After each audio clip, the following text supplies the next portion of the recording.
video I've done, I've always been the main girl. Like, I've had my trailer. Like, I was treated as an artist, not a video girl. Was it? But what we hear now about the video Vixen days was a lot of misogyny, the men being inappropriate. No. Was that ever your experience? I've never experienced that because I always carried myself as if I'm at work. I never carried myself like I'm here to meet you and slut myself out, because that was what it was been told, right? And I didn't want to do videos for that reason. So I always told myself, girl, you just going to work. And I kept it very professional with all the artists. Gucci Mane saw the music video. Yes. Which one was it? He was in prison, and I was on the cover of a magazine. And he then called Amina, which was his assistant, and he was like, hey, I gotta meet this Keisha Dior girl. Do you know her? And Amina was like, I don't know her, but I'll find her for you. So they called me. They was like, hey, Gucci's doing this video. He wants to meet you in Atlanta tomorrow. So I Googled him, and I was like, oh my God, this guy's a gangster. I don't want to be bothered with this, you know? So then I told myself again, it's work. Just go and be professional, and that's what I did. Met him, guy was the total opposite of what I read. Yeah. And I was like, wow, you're so nice. You're so different, you know? And the rest was history, honey. Ugh. But were you, because the thing is this, you had the video experience, right? Thing was done. We had dinner. I went to my room. He went wherever. The next day, he was like, hey, you still here? And I was like, yeah. He was like, I got another video. So he was like, I'll pay you. I was like, okay, I'll stay. So we did another video. Charlie was in the hood with a out. It was a and I was like, damn, my mama gonna kill me. What is you doing? So after that, I'm like, oh my God, this is too much. Then, and he was very persistent, because I was like, no, I'm going home. And he was like, nah, I'm going on tour. Can you go with me? I was like, no, I gotta go home. So I went home and came back and went on tour with him. You went on tour? I sure did. In the back, behind the scenes, child, I sure did. What was it? Love at first sight for you? Or It was because honestly, I'm fresh in the industry, so everybody's after me. But when I went out with Gucci, it was so different. And I went home and I called Erica, and Erica's my best friend, and I'm like, this guy is different. And she was like, I don't know about him. He a gangster. But I said, Erica, he held my hand. He courted me. He was so stern and protective over me, and it made me feel good. You know what I mean? Yeah. So I'm like, he's the only one that courted me like this and showed me off in front of his friends. Because this is the thing. When you are like a gangster rapper, in terms of what the world perceives, You hide your girl. you hide your girl. He didn't do it. He didn't hide you. Nope. And I was like his first real relationship. He told me that. He was like, of course I got hoes I mess with, but you're my first girlfriend. And I was like, oh. And he was like, you want to hear my song? Like, he would play music for me. He took me to dinner. He held my hand. He opened the car door. And I was like, man, this is different. Yeah. It was different. But he kept getting in so much trouble. I got a story to tell you. What happened, girl? He was on the news. He was wanted. Ah! He was fucking Not wanted. Gucci, America's Most Wanted child. And I said, oh, shit. He was like, babe, I got to turn myself in. But, you know, I'm like, all right, time to be a gangster girlfriend. So we went to a ghetto hotel. I left him in the car, and I went in with a disguise and rented a room for us and went in through the back door. Because we weren't ready to turn ourselves in yet. Not we. We, bitch. You like we this together. We in this together. And then we went to his lawyer like 1 o'clock that night. Lawyer's like, you got to turn yourself in. And the lawyer's like, What's it called? no. So he did a 3-year bid in our relationship that everybody knows about. So that one, he probably did a couple of months.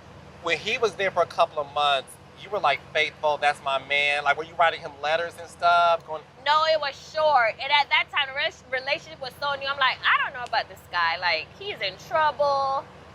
You know, I still held it down, though, because I'm still unsure. It's new. Yeah. You know what I mean? So he came out like, oh, I went to get him. I remember now. He had a Dodge Charger, a red one. And he was like, I got bond, come get me. I pulled up in that Charger with a headband on my head, bitch. I went to pick my man up from the jail.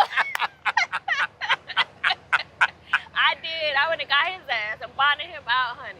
By myself, no security, just By me. yourself? Sure did. What did your mother think when you told her you were dating Gucci Mane? Same thing. At first, she was like, girl, Like, is this what you want to do? And I'm like, you got to meet him. He's a nice guy. And I took him to her house and we went to the strip club that night. I was just living, honey. You was in love. I was in love and I was a dumb-ass chick. But I came from Jamaica. Like, I experienced certain things, so I kind of, like, understood dating a bad boy, basically. When you look at Gucci Man as you were dating him, were there things that reminded you of your father? Yes. And him? So Gucci's birthday is February 12th. My dad's birthday is February 11th. They're both dark-skinned. They both have these beautiful white teeth. They're both cocky. They have the same personality. And it reminded me so much of my dad. And Gucci, one thing I loved about him, even till this day, I've never dated a guy that had so much respect for me and put me on a pedestal. Like, no one was allowed to mess with me. Like, he guarded me, like, protected me, kind of. And he still does that now. And that, honestly, that's what drew me to him. Because, again, I was new in the industry. Everybody wanted to date me. And I'm like, my family next door, they didn't have much. And I wanted to be with them with no shoes on, running down the lane on the rocks. But I kind of love that lifestyle. Because that's who I am. What was life like for you back then to where you knew that, okay, my surroundings may not look like the life that I want, but you always knew you was destined for greatness? My dad. Your dad. My dad was a very successful businessman, and because of that, he was killed. So I always looked at him and admired him, although I was very young, because I remember all the way back till I was 6. I don't remember prior to that. So when I was 6, I remember everything, him coming home from work, him having the money, and I'm like, hey, can I have a bicycle? He's like, go get the money in the drawer. You know what I'm saying? So I always was able to get whatever I wanted.